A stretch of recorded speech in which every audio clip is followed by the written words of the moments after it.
Both sides of the political aisle fight it out for power. Bringing you the analysis that you need. Thoughtfully, with context. Be part of the conversation. On CBS News Streaming. Welcome to America Decides, Monday through Thursday at 5 p.m. Eastern.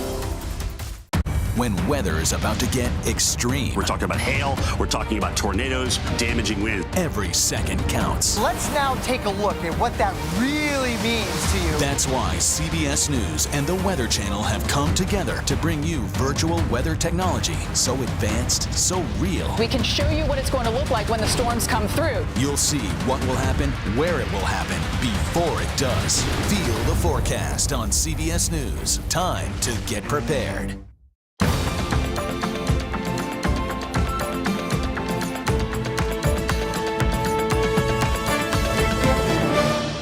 Good morning, everyone. I'm Lana Zach. Thanks for joining us here on CBS News. Congress has passed a bipartisan bill to keep the government funded and avert a shutdown, at least for now. Lawmakers struck a deal last night with only a few hours remaining before that midnight deadline. Both the House and Senate voted to approve the funding measure to keep federal agencies open through November 17th. And in a dizzying turn of events, House Speaker Kevin McCarthy dropped his demands for steep spending cuts and relied on Democratic votes for passage of the bill. Now, it increases federal disaster assistance funding, but does not include aid for Ukraine, which, as you know, is a top priority for the White House. President Biden signed the measure late last night, saying he believed support for Ukraine would be approved later. Our teams in Washington have been following all of the developments this weekend. CBS News correspondent Skylar Henry is at the White House, but we start with CBS News congressional correspondent Nicole Killian there in our D.C. bureau. So, Nicole, let's talk about the bill. What's in it, what was dropped, and how did it finally pass?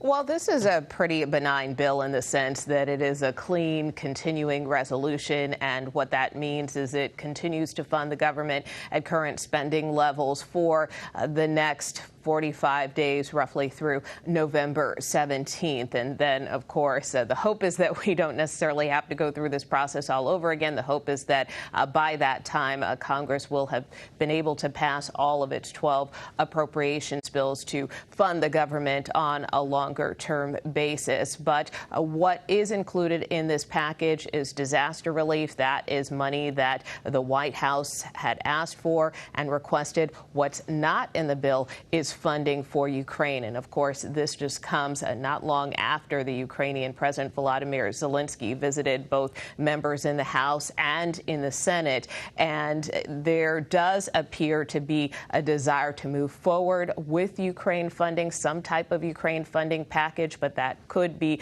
a much heavier lift in the House than it will be in the Senate. Nicole, let's get deeper into that, because since this continuing resolution fully drops aid to Ukraine, and that is such a priority for the White House, but something that a growing number of House Republicans have expressed displeasure with, do you expect that funding will be able to pass as a standalone measure for Ukraine? Well, that is probably what we will see happen. Again, we have to see kind of what form and shape it takes. I mean, in terms of the government funding package, the White House had put forth about $6 billion, or in the Senate version of the continuing resolution, because keep in mind the Senate had its own version, which included that Ukraine funding. And again, that was about $6 billion. We know the White House has asked for much more, upwards of $24 billion. So it remains to be seen, but it seems the logical next step would be to split it off into its own supplemental package. But again, as I mentioned, that could be a very heavy lift in the House, because we know a lot of conservative Republicans have expressed concerns about providing more funding to Ukraine. That's part of the reason why it was dropped out of this temporary government spending package, because it just would have held things up further. And to your question about how this got done so quickly, obviously it did require bipartisan support, both in the House and the Senate. But part of that was taking out some of those more controversial elements. So does it make it any easier to pass Ukraine funding? Probably not. But it does seem like Speaker McCarthy appears to be committed. Certainly Democrats are committing Speaker Kevin McCarthy to bringing a vote up. Again, what form and shape that takes remains to be seen. Well, in our final remaining moments, I want to ask you about that uneasy alliance between House Speaker Kevin McCarthy, the Republican leader, and Democrats, who he was really forced to rely on in order to pass the measure. Do you expect that hardline Republicans are going to punish him for that?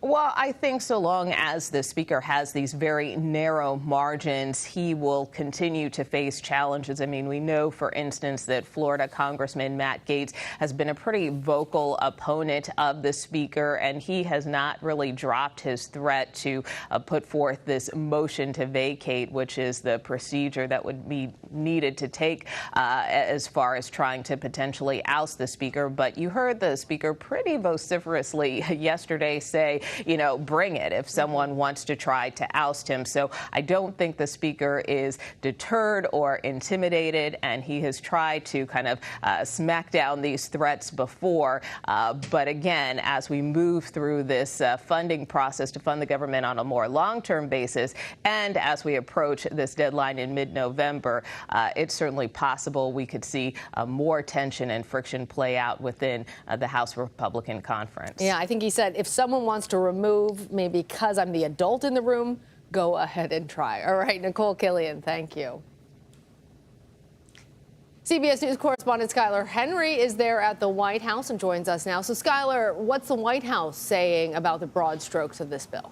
Hey, Lana, good to see you. Ultimately, that this bill essentially avoids what would have been a preventable crisis, in that it would have inflicted pain on millions of Americans. And now that this bill has passed, we see that active duty military troops will continue to get paid. There will not be those feared delays at airports across the country due to possible federal workers who could be impacted there. And that means that women and children will continue to get the necessary nutritional assistance that they need, along with so much more in this stopgap measure. Ultimately, that was one of the big fears and concerns, not only from the White House, but from many that we've heard from all across the country who were watching what was happening on Capitol Hill closely, in that this measure ultimately was needed in order to continue these paychecks coming for many Americans that were closely potentially being impacted by this. I mean, we're talking about 2 million federal civilian employees who were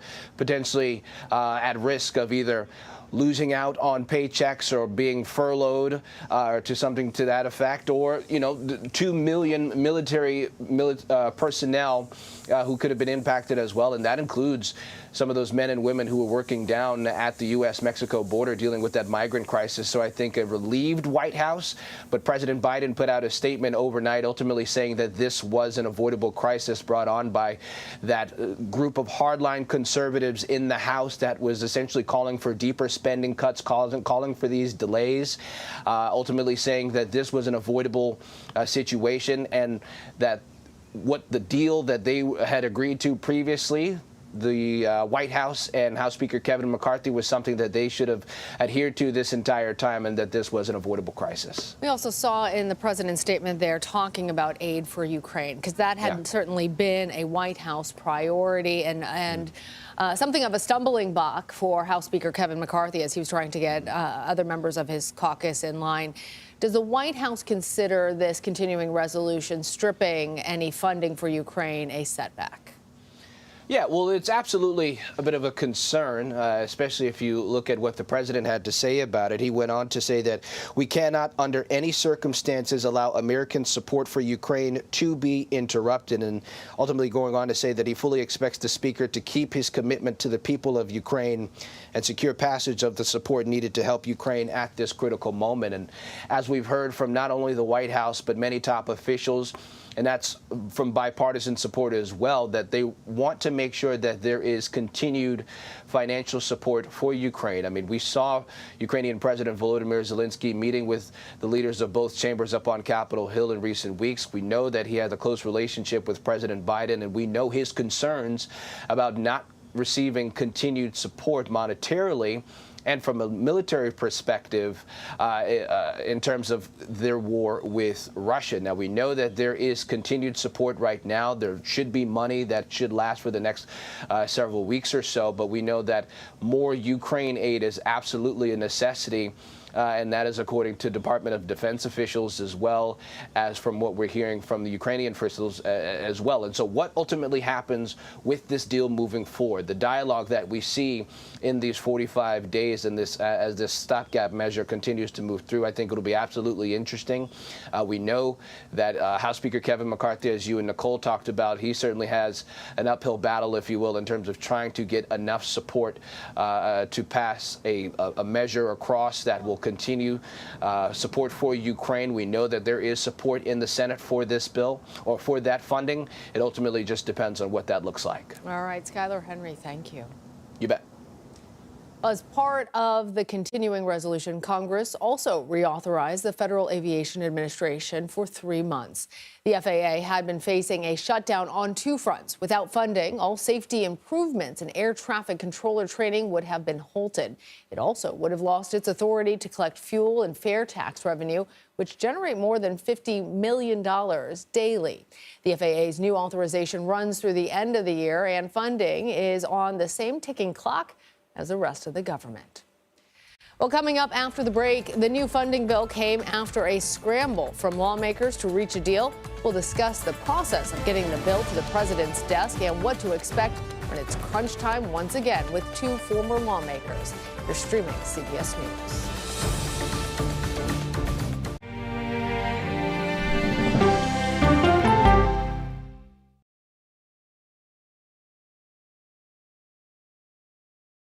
Well, let me start with this. This really happened. Have you told the government? Did any of that make sense? What's your response? You want me to just What's keep wrong going? with that argument? What have you learned? Do you know why? Why? Why? It's time for 60 Minutes, Sunday on CBS. An original documentary from CBS Reports. Since you started La Soup in 2014, do you have any sense as to how much food you've rescued from the landfill? We've rescued 4.5 million pounds. I can't even fathom how much food that is. And that's one little person in one little city in America. We're going to call this chicken piccata. We did 450 of these meals today. This is the exact dish That you and we I are going to just- have. Yep. Oh my God. Is it good? Mm-hmm. Having a plan of how to keep people fed should be in every single city. If we eliminated food waste, could we eliminate Hunger, yes. Eating Trash, now streaming on the free CBS News app. An original documentary from CBS Reports. You had a substitute teacher that was pretty popular. What was his reputation? Everyone loved him. You had to miss a test. What did he offer to have you make up the test? He said that I can come by after school was all over and just take the exam. The blinds were down. He closed the door. The next thing I knew, he was right next to me. That's when I realized what was going to happen. Even if I wanted to scream at the top of my lungs, no one would hear me because no one was there. He told me that if I ever said anything to anyone, he would kill me and he would kill my family. So I did it. Pledge of Silence, now streaming on the free CBS News app. He was there when the war in Ukraine started. Extreme history. It's a big moment. The extraordinary story behind Sean Penn's new Paramount Plus documentary, Superpower, when we go person to person. An original documentary from CBS Reports. AI is among the most world-changing technologies ever. Curing diseases, scientific breakthroughs, making lives better. They can help us with medical discoveries, scientific discoveries, doing better agriculture, having cures for things like Alzheimer's. It's also going to really transform the way we work.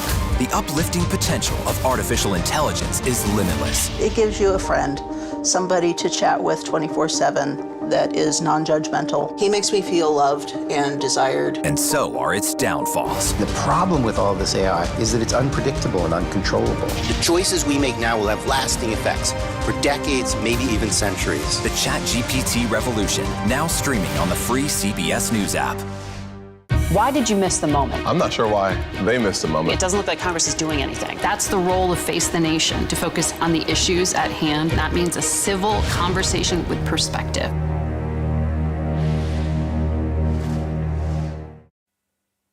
As we've been reporting, Congress passed a stopgap spending bill last night in order to keep the government funded through November 17th, just hours before a midnight deadline. As is always the case, much of the negotiations and work that went into getting the legislation to the president's desk happened behind closed doors. I want to bring in now former Illinois Congresswoman Cheri Bustos and former Michigan Congressman Fred Upton to talk more about what went down on Capitol Hill last night. Welcome to you both. Part of the reason why it's great to be speaking with you is because you both actually served in Congress during the government shutdown of December 2018. Fred, take us behind the scenes. Explain how yesterday's deal was made to avoid what you went through, and also why it really came down to the wire. Well, it did come down to the wire. And, Kevin the speaker, tried every which way to have Republicans support keeping it open with a whole number of demands, particularly from the right flank. All of them went down. Every one of them failed. So at the end of the day, Kevin, to his credit, said, look, the only way we're going to keep the government open is if it's bipartisan. And in fact, virtually every Democrat voted for it, and more than half the Republicans as well. Senate passed it with an overwhelming margin last night. So we'll go through this again maybe 45 days from now before November 17th. But at the end of the day, Congress did the right thing. But man, there were a lot of federal employees who were sure worried that they wouldn't be going to work on Monday. And who knows how long it would have lasted. And Cheri, year after year, it seems like lawmakers really can't seem to agree on spending. And then we find the nation on the verge of a shutdown. What needs to change in Congress? Oh, gosh, that list is a long one at what needs to change in Congress. I mean, gosh, it's longer than this arm, I can tell you that. Look, Congress has this tendency to always go down to the wire. It did when Fred was there. It did when I was there. It will for many years. It's kind of not just the American way, but it's the human way, right? We're procrastinators. We get down to the wire. But what needs to change? First of all, the rules that Kevin McCarthy agreed to are just not sustainable. The fact that one member of the Republican conference can say they want to remove him from the speakership, all that leads to is Speaker McCarthy continually trying to appease all flanks of his party, and he cannot do that. When you have people on the far, far, far right that don't even want to keep government open, that's going to be a problem. I'm guessing when they're back in session on Monday, and it's here it is again tomorrow, they're going to be back in session again, that he's going to face that. And then there's going to be a decision made. Will Democrats help him keep his speaker's gavel, or will they just let the Republicans do this on their own? There's a lot of drama still to come, not only this 45-day period that we have, which, by the way, is less than a week before Thanksgiving, which will, again, get them down to this wire going into a holiday. So I think there's a lot more drama still to come, and the American public, unfortunately, will have to be on the receiving end of that. Well, Fred, Cheri brought up really House Speaker Kevin McCarthy and some of the drama that he potentially faces. He came out really strongly against Democrats after the bill passed, despite actually asking Democrats for their support and then receiving it. Let's play a little bit of what he had to say. The Democrats first wanted to adjourn. Can you imagine hours away from shutting down and they wanted to adjourn? Then they came down and all voted by a card to delay it, to delay it, to delay it. Then the leader went and took a magic minute to keep talking and delaying it and delaying it and delaying it. So it was interesting how it seemed almost like the rhetoric changed between the pre-vote, the appeal that McCarthy was issuing for setting aside partisanship and doing what's right for the American people, and then immediately after, as he tried to separate himself from the Democrats. So, Fred, I'll start with you. Do you think that McCarthy's speakership is now at risk? Do you think that he'll be punished by some of the more right members of his party? Well, I suspect, looking at the news this morning, I suspect that some of those hardliners, Matt Gaetz and others, they're going to come to a decision on Monday. They're going to try to punish Kevin for working with the Democrats. Again, Kevin did the right thing. It was the only way to keep the government open. But I suspect that we'll have a vote as early as this next week. And Hopefully it will fail because when you have divided government and when you have such a small margin in the House, and Nancy Pelosi experienced the same thing when she was Speaker, when you change the rules so that just one member can offer a privileged motion to vacate the chair, you're gone unless you reach across the aisle. And Kevin showed that he finally could do that, keeping the government open on Saturday. But I suspect that there'll be a move as early as this week to try and bounce him. And he only survives if enough Democrats vote to table that resolution. Now we're looking at them actually trying to tackle some of the issues that were holdups. Because remember, this is just a continuing resolution to keep the lights on for the next 45 days. I'm going to ask both of you really quickly. Do you think that we're going to come back to this right before Thanksgiving, or do you think that they're going to be able to actually iron out some of these details? Sherry, I'll start with you. Well, I'll just take a guess at it, but my guess would be yes, we will be at the same point in 45 days. I'm guessing many members of Congress after this vote told their families, hey, not sure how Thanksgiving is going to go this year once again. So look, I think that it's this tendency to get down to the wire, to negotiate until the last moment. And I think we'll probably be seeing this again. That's a guess. And I hope I'm wrong on that. All right, Fred, agree or disagree? I agree with Sherry. I think we're going to be in the same box. I think maybe some of the bills will pass. They'll get outside of that continuing resolution. But we're going to be going through this drill. And, big issues like Ukraine and others, which need to be addressed. Remember, the Senate passed a pretty good bill with 77 votes earlier in the week. Yeah. I think that'll be a template to get things done. All right, I'm going to call that bipartisan agreement. Sherry Bustos, Fred Upton, thank you both. Thank you, Lana.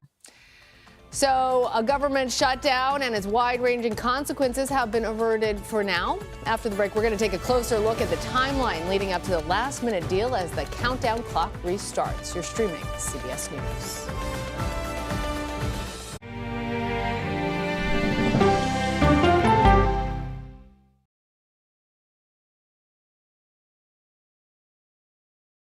When weather turns extreme, CBS News and the Weather Channel bring you virtual weather technology so advanced, so real, you'll have time to get prepared. Feel the forecast. Weather when it matters most on CBS Mornings.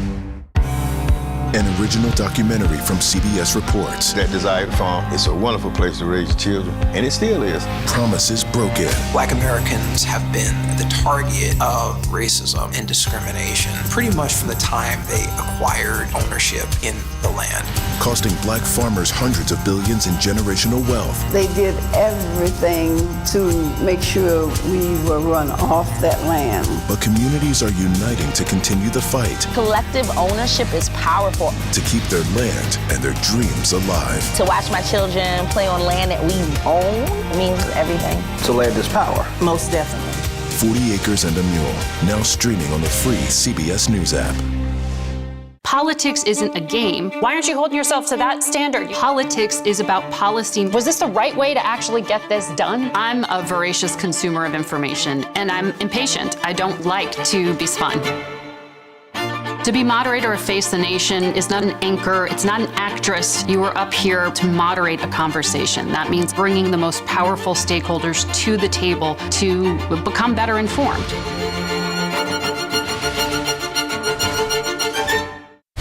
America Decides, taking you inside American democracy. The most important stories on a day-to-day, hour-to-hour basis. You're going to hear a lot of reporting. It is clearly a pivotal moment. Gun control, the economy, education. Both sides of the political aisle fight it out for power. Bringing you the analysis that you need. Thoughtfully, with context. Be part of the conversation. On CBS News Streaming. Welcome to America Decides. She is a beloved American icon and head of a media empire. But is Oprah Winfrey happy? How do you define happiness? Yeah, I call it happierness. Find out when we go person to person. An original documentary from CBS Reports. It was genocide, a deliberate effort by the United States government to eliminate the food source that was relied upon by Native American tribes. American bison were slaughtered and Native Americans displaced. And that's how tribes were subjugated to reservations and our lands were taken. But now, through conservation efforts at Yellowstone, Buffalo provided everything that we needed. Now they need help. a herd grows. We need to step up and help them. And a culture is reborn. When the buffalo return and come back, that's when our tribe will begin to heal. Yellowstone Bison Revival, now streaming on the free CBS News app. The National Transportation Safety Board says it will investigate a crash in Illinois that killed 5 people and forced hundreds of evacuations. A semi-truck carrying 7,500 gallons of anhydrous ammonia overturned in the southeast part of the state Friday evening. More than half of the toxic chemicals spilled out. It's not clear what caused the fatalities, but officials say they were not directly related to the ammonia leak. New York Governor Kathy Hochul says her state is dealing with a new normal after record-breaking downpours caused flooding across much of the metropolitan area on Friday. Nearly 8 inches of rain fell over parts of the city in just a few hours. The water led officials to close several subways and bus routes. Governor Hochul declared a state of emergency that will remain in effect over the next few days. No deaths have been reported as a result of the storm. And the police chief of a small Kansas town has been suspended more than a month after a controversial raid on a local newspaper. Chief Gideon Cody's suspension was first reported Friday by the Marion County Record, the same paper his department raided in August. Police seized personal cell phones, computers, and other equipment in that search. It drew condemnation from First Amendment advocates. Officers also raided the home of the paper's 98-year-old co-owner, Joan Meyer. She collapsed and died at her home the following day. And revisiting our top story, Congress passed a continuing resolution to keep the federal government open about 3 hours before the deadline that would have closed the doors for many offices starting Sunday morning. The last-minute scramble came after months of fighting over appropriations bills. The clock started on December 29, 2022, after President Biden signed an omnibus bill funding the government through the 2023 fiscal year. Nearly 10 months later, the House had advanced only one of the 12 appropriation bills for the next fiscal year. And now the countdown restarts, and the timetable is even more compressed. Congress has to pass its 12 spending bills or an omnibus bill before funding runs out on November 17th. Well, that does it for now. I'm Lana Zach. Thanks for watching. You're streaming CBS News.